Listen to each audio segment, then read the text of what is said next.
Hello everyone, this is Adira and welcome back to my channel drop to ocean. इस वीडियो में हम पढ़ेंगे पाइथागोरस थ्योरम या फिर इसको कहते हैं पाइथागोरियन थ्योरम। ठीक है, दोनों एक ही बात है।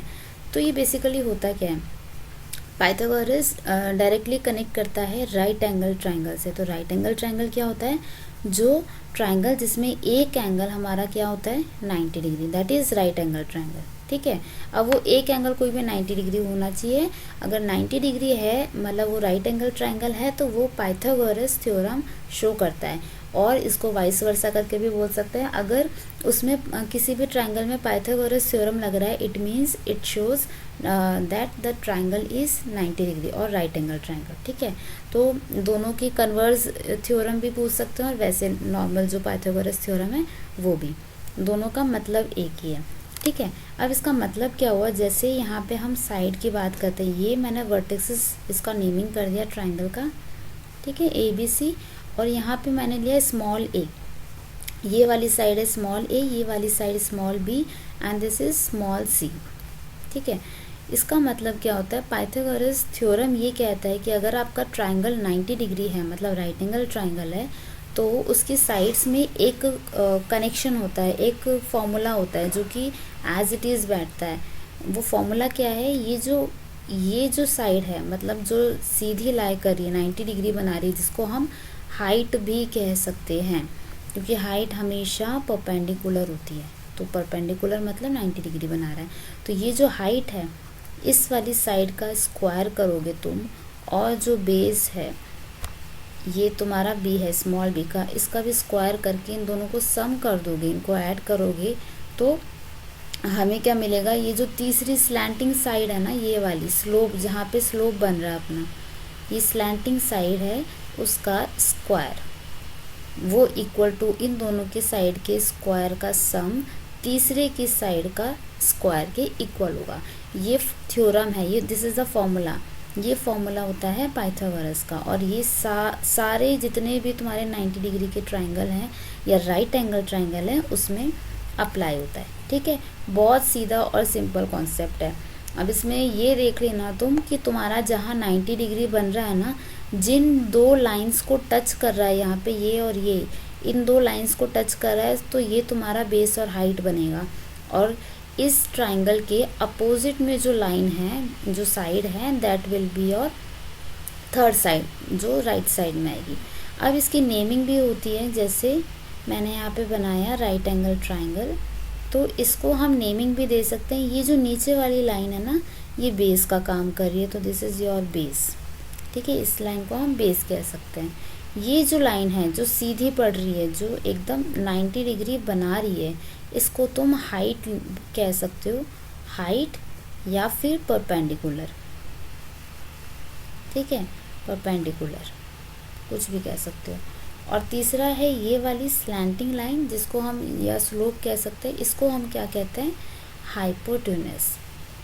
ठीक है, तो ये तीन साइड्स होती हैं अपनी, बेसिकली राइट एंगल ट्राइंगल में ये तीन साइड्स होती हैं, base, height and base, perpendicular और हाइपोटेन्यूस।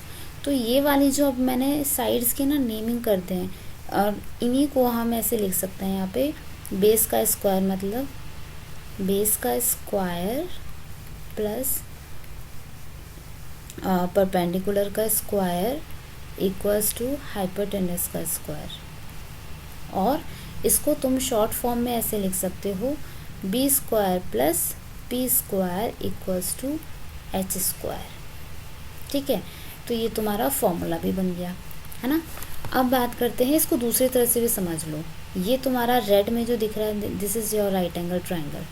ठीक है, अब मान लो यहाँ पे तुम्हें दो साइड्स, ये वाली परपेंडिकुलर जो लाई कर रही है ना, इसका साइड गिवन है, दिस इज़ योर 4, एंड जो बेस है, बेस वाली जो साइड है वो तुम्हें गिवन है 3 सेंटीमीटर ले लेते हैं, 3 सेंटीमीटर 4 सेंटीमीटर। ठीक है, तो ये तुम्हें गिवन है, तुम्हें निकालनी है थर्ड साइड, ये वाली जो स्लैंटिंग है, जो हाइपोटेन्यूस है, वो तुमको निकालना है। कैसे निकालेंगे, यहाँ पे ना तीनों ट्राइंगल्स हैं, जो हर एक साइड है उसके अकॉर्डिंग एक स्क्वायर बना है। यहाँ पे एक स्क्वायर दिख रहा है, यहाँ पे स्क्वायर दिख रहा है, स्क्वायर दिख रहा है। ठीक है, तो बेसिकली इसका थ्योरम को आप इस तरह से भी समझ सकते हो कि ये जो स्क्वायर है इसका जो एरिया निकलेगा प्लस इस वाले स्क्वायर का जो एरिया निकलेगा, इन दोनों का जो एरिया निकलेगा वो उसका तुम स्क्वायर करके सम करोगे, उसका एरिया बराबर होगा इस वाले बड़े वाले स्क्वायर के एरिया से। अब वो कैसे, मैंने बोला कि ये वाली जो साइड है 4 है, क्योंकि मैंने स्क्वायर बनाया तो ये भी 4 होगी। और एरिया क्या होता है, स्क्वायर का एरिया क्या होता है, साइड इंटू साइड, मतलब 4 का स्क्वायर दैट इज 60। ठीक है, दूसरा वाला तुम्हारा ये वाली साइड अगर 3 है तो ये भी 3 होगी, और इसका एरिया क्या निकल जाएगा, साइड इंटू साइड 3 का स्क्वायर 9। ठीक है, अब अकॉर्डिंग टू द फॉर्मूला इन दोनों के साइड का स्क्वायर, तो हमने साइड का स्क्वायर ही किया है, ये साइड का स्क्वायर, इनका तुम सम करोगे कितना आएगा 25। वो स्क्वायर होगा किसके, इस वाली साइड के, अगर ये वाली साइड x है अगर थर्ड साइड तो x का स्क्वायर होगा 25। ठीक है, साइड 25 नहीं होगी, उस साइड का स्क्वायर करोगे तब 25 होगा। तो तुम यहाँ से ये निकाल लो कि 25 किसका स्क्वायर है, 5 5 ज़ा 25, 5 इंटू 5 करोगे 25 आता है। बस यहाँ पे हम ऐसे लिख सकते हैं, इसका स्क्वायर करने पे हम 25 लिख सकते हैं, तो 5 5 ज़ा 25 आता है, x इक्वल्स टू 5 आएगा। अब अगर यहाँ पे स्क्वायर रूट निकालना नहीं आ रहा है या फिर ये वाली दिक्कत आ रही है तो हम स्क्वायर रूट का, वैसे मैंने एक वीडियो बना रखा है, इसमें हम और डिस्कस करेंगे कैसे हम स्क्वायर रूट निकाल सकते हैं। ठीक है, तो यहाँ से तुम्हारा x क्या आएगा या फिर हाइपोटेन्यूस क्या आएगा 5। ठीक है, जो नंबर आएगा ना वो किसका स्क्वायर है वो देखना है, that will be your third side, that will be your hypotenuse. I hope ये समझ में आया होगा। एक आध ट्रिपलेट्स हम देख लेते हैं। अब इनको ना बोलते क्या है, triplets, Pythagorean triplets, Pythagorean triplets. ये ट्रिपलेट्स क्या होते हैं, ये ऐसे नंबर होते हैं जैसे एक हो गया 3 4 5, मतलब जो छोटे दो नंबर्स हैं ना उनका तुम स्क्वायर करोगे, सम करोगे तो बड़े वाले के स्क्वायर के बराबर आएगा, दैट इज़ कॉल्ड ट्रिपलेट, या राइट एंगल ट्रायंगल के ट्रिपलेट्स। ठीक है, अब एक एग्जांपल ले लेते हैं, जैसे ये तुम्हारा राइट एंगल ट्रायंगल बन रहा है 5 and 12, these are the sides. तुम्हें थर्ड साइड निकालनी, that is hypotenuse, you have to find the hypotenuse. मतलब बेस का स्क्वायर प्लस परपेंडिकुलर का स्क्वायर इक्वल्स टू होगा हाइपोटेन्यूस का square. Yes, base is 5 centimetre, तो 5 का square plus height is your 12, तो 12 का square that will be equal to h square. 5 square is 5 5 ज़ा 25 प्लस 12 का square is 144 equals to h square. इनको sum कर दो, 5 4 9 4 5 6 और ये 1 इक्वल्स टू h स्क्वायर। अब बात करते हैं कि 169 किसका स्क्वायर है ना। तो यहाँ से तुम ये देख सकते हो, या तो सीधा सीधा है कि आप स्क्वायर रूट निकाल लो, तो स्क्वायर रूट निकालने का ही मैंने फॉर्मूला बताया है। देखो यहाँ पे देख लो तुम, h स्क्वायर इक्वल्स टू 169, यहाँ से h क्या हो जाएगा, ये जो स्क्वायर रूट बन रहा है ना यहाँ पे, वो वहाँ जाके क्या बन जाएगा, स्क्वायर रूट। ये इस तरह का ये जो साइन बनाया है this is called square root. अब स्क्वायर रूट ऑफ 169, तो 169 किसका स्क्वायर है, 13 का। 3 3 ज़ा 9, 3 1 ज़ा 3, 1 3 ज़ा 3, 1 1 ज़ा 1, 169। ठीक है, अब मैंने सीधा 13 का कैसे निकाला, क्योंकि यहाँ पे मुझे दिख रहा है कि 12 का स्क्वायर 144 और इससे एक उससे बड़ा ही है 169 जो यहाँ पे मुझे मिल रहा है, तो 12 से बड़े नंबर को आप चेक कर लो, या 13 आएगा या 14 आएगा, उससे ऊपर जाएगा नहीं, है ना। तो यहाँ पे जब करते रहेंगे ना, एक एक बार हम मल्टीप्लाई करेंगे तो हमको धीरे धीरे स्क्वायर याद हो जाएंगे। तो यहाँ से h कितना आया तुम्हारा 13 centimetre, so your hypotenuse is 13।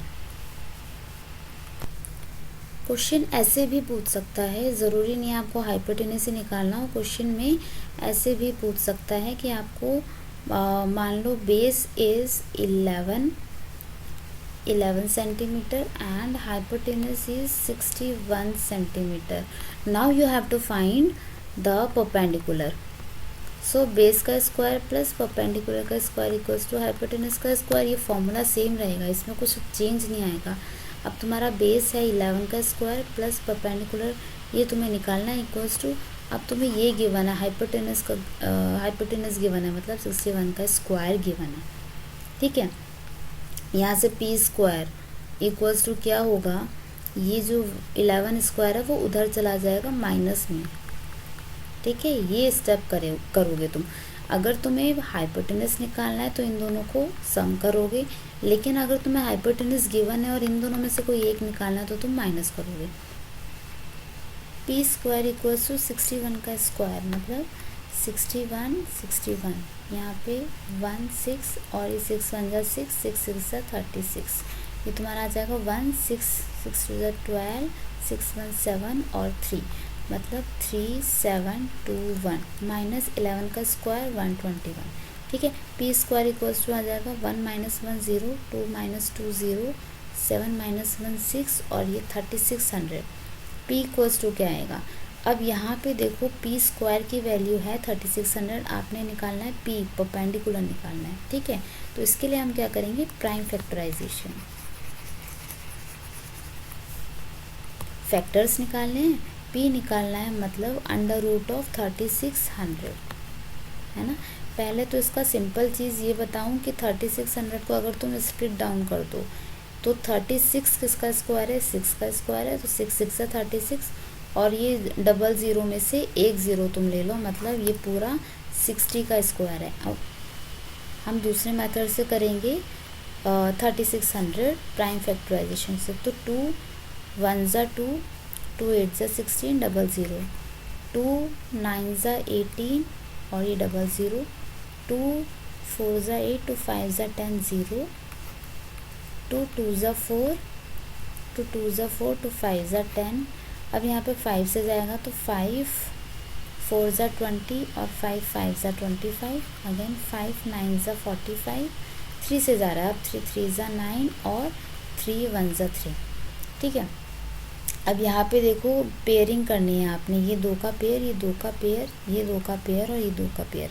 जब पेयर कर लेते हैं तो उनमें से एक एक नंबर, इनमें से इस पेयर में से एक नंबर हम लिखेंगे, इसमें से एक नंबर हम लिखेंगे, इस पेयर में से एक नंबर लिखेंगे और इस वाले पेयर से एक नंबर लिखेंगे। ठीक है, अब इसको मल्टीप्लाई कर दो, 3 2 ज़ा 6 और ये 10 मतलब 60 क्या आएगा, 60 is your square root of 3600। तो पी हमारे पास परपेंडिकुलर की वैल्यू कितनी आई, 60। So this is the value. अब तुम्हारा ट्रिपलेट कंप्लीट हो गया। Triplet is 11 60 and 61। So this is called triplet. I hope you get the point. ये थोड़ा सा मैंने इलेबोरेटिव वे में बताया, अगर तुम इसमें और वीडियोस चाहते हो तो तुम कमेंट सेक्शन में बिल्कुल बोल सकते हो। वैसे मैं स्क्वायर रूट में और एक वीडियो अपलोड करूँगी जिसमें और भी हम दूसरे मेथड से कैसे स्क्वायर रूट निकाल सकते हैं ना, वो हम सीखेंगे। ठीक है, तो मिलते हैं नेक्स्ट वीडियो में। Till then bye bye.